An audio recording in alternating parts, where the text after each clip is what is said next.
Hello, Josh. Hello. Nice shirt. Thank you. Lovely head. Shining.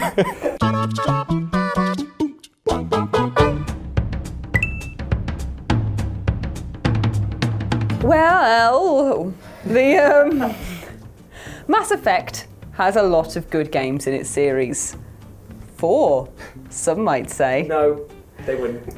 And the first Mass Effect is a wonderful game. It's brilliant. It's really story heavy. It's a great introduction to this whole world of sci-fi and BioWare madness, where you interact with all these characters and can, diddle loads of aliens. But the best one in the series, arguably, is it's Mass Effect 3. Mm-hmm. No, it's Mass Effect 2. No, Mass Effect 2 is it's the ultimate follow-up sequel game. Like, it's the best in the series. It takes everything from the first game and just improves upon it. The only thing that bothers me about it is it took away the Mako, but lots of people would say that that's a good thing to do. Idiots, maybe. The way that game works with it just taking more of a broad, breathable approach to how you can do stories, because Mass Effect 1 and Mass Effect 3 are very much, oh my god, the world is ending, let us all escape before we are turned inside out and used as sacks for... No, that isn't what happens, but that's what I always think aliens do. Humanity's going to get wiped out in these two games, either side of the middle one. The middle one is, you just need to get a crew. Just make friends. It's literally make friends, the game, and it's so good because it deep dives into all of the ways that people work and these characters work and the politics of this whole vast universe. And it's basically side quest the game, but it's perfect because of it, and it allows you to do all these different things that you can just revel in enjoying the Mass Effect universe, and the interactions are they're just fantastic. Like, Jack is great, Liara's there, Garrus is there, all these people that you get to fully know and make really hard choices with and for. It's just incredible. I just think it's great. It's like one of my favorite games ever, full stop, and was my first introduction to the Mass Effect franchise. I actually played Mass Effect 2 first, and then went back and played Mass Effect 3, and then I went back and played 1, 2, and then 3. Weird. Yeah, I know it was not the right way of doing it, but I'd been recommended 2, so I just jumped straight in and I was like, oh, do I need to play the first one? They were like, no, you don't. You do. So I played that one, I had a great time, and then went to go back play the first one, and the controls were so janky compared to the second one that I couldn't get back into it, so it took me a long time to come around and appreciate Mass Effect 1 for what it is, but yeah, 2 is just the ultimate built upon character, world building, science fiction, spaceship, alien game. Very nice. Well, it's an absolutely stupid question to begin with. Sorry for whoever suggested it or voted for it, but pretty much every single sequel in the history of gaming is better than the original. I'll just list off a few for you. Right. Mega Man 2, Monkey Island 2, Mario 3, Elder Scrolls 3, Elder Scrolls 4, Elder Scrolls 5, Fallout 3.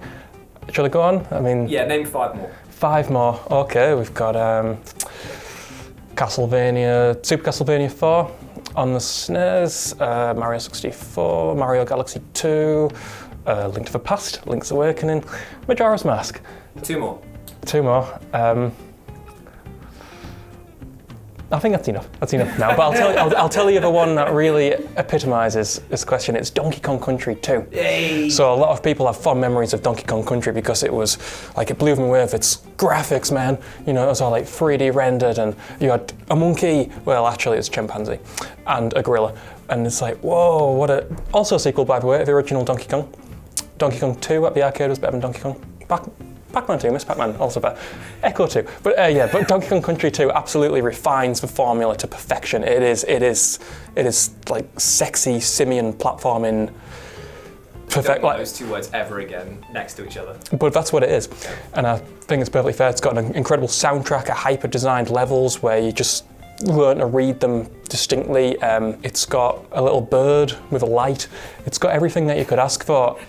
I'm sorry, your criteria for great game being level design and then bird with a light got me. It's something Donkey Kong Country didn't have, and it's very good. I recommend you check it out if you haven't. Because I got to go full gimmick, and I was going to do a thing where I walk slowly into the camera and just look down the lens and just be like, it's Arkham. Because obviously, of course, it's Arkham. Of course it's Arkham Origins. Yeah. And I know I'm messing with the focus right now, but obviously, Batman Arkham Origins, a prequel, not a sequel. I'm already boring these lot because they're already just on the phones right now. Just be like, what's you talking about? It's Batman. Because Batman is an interesting franchise to me because Whereas with most video game sequels, I think you can probably look at them and just go, well, they're innovating. You know, you expect a video game sequel to innovate, whereas with film, you probably say that there's a greater chance of goosing up the turkey, as it were. Whereas with Arkham Origins, Never heard that expression. no, it's definitely not. I've just made it up. But anyway, Arkham Origins has a great story, some really good content. I know it was a bit glitchy on release. I know it was a bit glitchy. But Arkham Knight didn't work on PC for like 5 months, and everyone loves that game. Do they? No.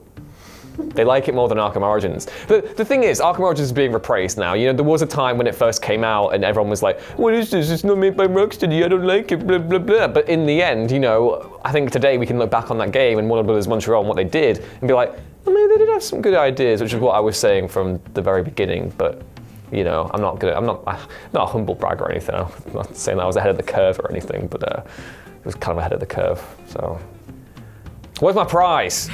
There's only one clear contender. Although I'll totally back what Benji said. The vast majority of video game sequels are better, just because like the devs have had more time to work with game engines and they've had some ideas they can implement second time around. I think this applies to nearly every sequel. But if I'm going to highlight one of them, it's Halo 2, because I think Halo 2 just nailed every single thing the first one was going for. Yes, why not? Because the ending was a sequel bait for the third one. Because the fact that they had the New Mombasa level that was just completely ripped out of the game, even though it was said that it was going to be a big part of it. What? Even the bit on the bridge where you take down the flying lads. The vertical slice demo that was then... I don't care about that. The point being, the thing that was the best thing was that it was the first one to take the console versions online, because only the first game on PC was the one that had the online multiplayer. So for me, it would be that. I never cared about the cliffhanger ending. I'd had my fill at that point. I was totally fine with it. I get that it's a thing, and reading into the don't shake your head, Gilligan.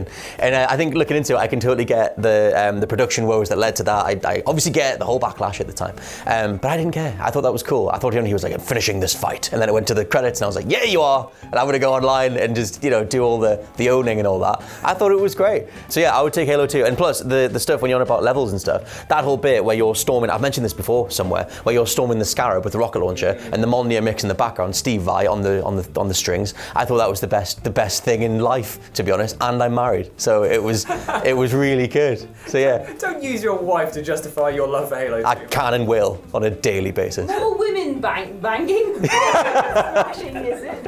Yes, it is. Banjo and Kazooie, nuts and bolts. Is it banging? I love that. I love that the band thing got a really elicited an actual angry response. No, of course not. That game is hot garbage. The one that I want to talk about is Star Wars Battlefront 2. Not the new one, the old one. That is quintessential gaming.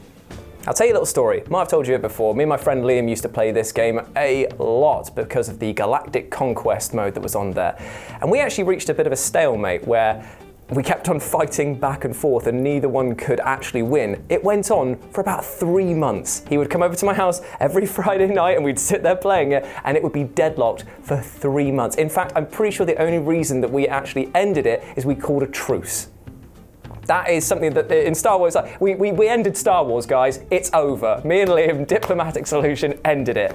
But you had an actual story explaining about the 501st Legion, about how they came to be and how all of the sort of clones messed up and became the stormtroopers. You had space vehicular combat, which was fantastic. You got to play as heroes. It basically took everything the original game did very well and built on it in an exceptional way, and they even took it online, which was just, I know that the first game was pretty good for the multiplayer action, but this was spectacular because you tell me, if you got a problem that needed to be sorted, it wasn't 1v1 on Rust like you little kids were doing today, it was 1v65 on Cloud City. That's Chewbacca with the shotgun. I'm getting hard thinking about it. I'm going to say Half-Life 2. And that's an interesting thing because that kind of does fit but also doesn't fit, because Half-Life 1 was, back in 1998, one of the most groundbreaking narrative video games ever produced. John Carmack was very famously quoted, this is not going to be an exact quote, that story in a video game is about as useful as story in a porn movie. It's like, it's there but no one really cares. This was when Half-Life turned up and went, you know what, actually, we're going to change that. So they told this story about Gordon Freeman, blah, blah, blah, blah. I'll stop rattling on. I always do. And they set this amazing bar back in '98. So then when 6 years later they were going to release Half-Life 2, there was a lot of eyes on them, which is one of the reasons why Valve aren't the same anymore, because they have so many eyes on them, and they thought, okay, let's do this sequel, and they could only do it perfectly. If there was one little slip up, it would have completely failed. That's probably why we haven't had Half-Life 3 yet. But Half-Life 2 turned up, and it did everything and more. Down to narrative, down to mechanics. It was the source engine using physics. Yes, it was massively overdone in the game. The number of physics puzzles you had to get past was absolutely ridiculous, but it was there to be like, look at what we did. Look at the facial animation. The facial animation in Half-Life 2 is better than some games now. And that game is now, 15 years old? And it's still better than some games now. Mass Effect Andromeda, looking at you. But, it's incredible that they could make a game that was so game-changing back in '98, and then managing to do it again in 2004. This is one of the reasons why Half-Life 2 is one of the best sequels and one of the best video games ever made, but also still is better than the original, but I would still kind of level peg them both. But for this, I have to say Half-Life 2. I absolutely bloody love this game, but it was nothing without this prequel, basically. It's got the longest name in the entire world, Supersonic Acrobatic Rocket Powered Battle Cars. It is ridiculous. What? That was a prequel, by the way. It was just a clunky mess. Like, you just had cars and the physics were ridiculous. And yeah, like the boost itself for the corner bits were like massive, gigantic pills. It was like a pilot for the original, for the sequel, which was Rocket League. Oh, I knew you. Right? I was like, what is this? Okay. Mate, it's so good. It's literally my all-time favorite game right now at the moment. If you don't know what Rocket League is, basically just football with cars, and the cars have boost, and it's just so much fun. I'm absolutely loving it. I'm breathing, I'm living it so much. In the sequel, they've redefined all the controls. They've just basically fine-tuned everything. They've brought in a lot of maps from the previous game onto the new one, and yeah, just got rid of all that clunker, just made it into a brilliant game, basically. Well, I'm so pleased Scott isn't in the room for this, but it's Metal Gear Solid 2. Metal Gear Solid 2, not only do I like it more than the original, it's my favourite Metal Gear Solid game, and yet there's a lot of personal baggage for this, because it was the proper first Metal Gear Solid game that I played, because I watched my dad play the original and I loved the idea of it, but I was too young and I couldn't really, get to grips with the mechanics, or, it was really hard as well. I've been playing through it recently, and Vulcan Raven can absolutely eat a dick. He is so difficult. But then Metal Gear Solid 2 came around, and I remember playing the demo on a demo disc back in the day, those were things, and I loved the idea of that tanker chapter. And even though I didn't really know what was going on behind the scenes, I wasn't really invested in Solid Snake as much as a lot of other people were. The surprise that you were then playing as Raiden in the actual game was such a shock, and I had no internet back then. I had no one to talk to about this. My dad didn't care. I had no friends who were really interested, so I just had to take this massive reveal on my own and be like, what is going on? And then contrasting that to the pre-release trailers and stuff, which showed Solid Snake in most of the game and the tanker chapter being all different, I just thought, this is a really weird experiment. And then that game gets so strange as it goes on. You're fighting all these really quirky bosses like the Fat Man, which they got away with because it's an explosives reference and not just because he's a big fella. I don't think you could maybe do that today, I don't know. So you're fighting through all these crazy bosses, and then it just completely goes apeshit right at the very end when you get into Arsenal gear, and the kind of fabric of reality just falls apart. And that was a narrative I hadn't seen before. When the Colonel phones you up and he tells you that he's an AI and you're in the node and you're just so vulnerable, and everything you thought you knew has just become a big lie, and you can't trust anything you're seeing or playing. And it does an even better fourth wall break than I think in the first game with Psycho Mantis, when it sort of zooms out and it gives you the death screen, but you're still playing, and everything about the game itself, not just in the text and in the subtext, but also as you as a player, is just broken and fractured to make this really great postmodern point. And it does have a lot of depth to it, and all these decisions weren't just because Hideo Kojima is a massive quirky guy who likes to subvert expectations. There's a really great video by Super Bunny Hop, who did a big in-depth critique of it, and looked at how it wrangles with postmodern ideas that far above my station I wouldn't dare repeat now, so go check that out. But it's so interesting. It's a game that just keeps on giving the more you play and look into it. The fact that I'm still discovering new things about it how many years later, 16 years later, is astonishing. And Raiden is actually alright. He's got a good suit. The ribs look good, man. That's a good stealth suit.